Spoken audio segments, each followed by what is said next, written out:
প্রতিদিনের বইমেলা। মেলায় ঘুরতে ঘুরতে দেশ পাবলিকেশনসের সামনে দেখা হয়ে গেল তরুণ কবি চৈতি চক্রবর্তী কাব্যতীর্থের সঙ্গে। তিনি কথা বললেন তার লেখা প্রথম বই সম্পর্কে। অমর একুশে বইমেলা 2025-এ প্রকাশিত হয়েছে আমার প্রথম কাব্যগ্রন্থ অনুভূতির চিঠি। এটি প্রকাশ করেছে দেশ পাবলিকেশনস। আমি একজন বাংলা সাহিত্যের ছাত্রী এবং গবেষক, শিক্ষকতা করছি ব্র্যাক বিশ্ববিদ্যালয়ে। ছোটবেলা থেকেই লেখালেখি করছি।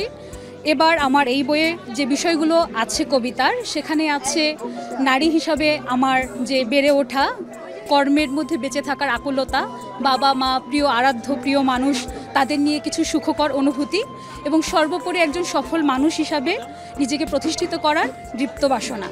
আশা রাখছি বইটি আপনাদের ভালো লাগবে।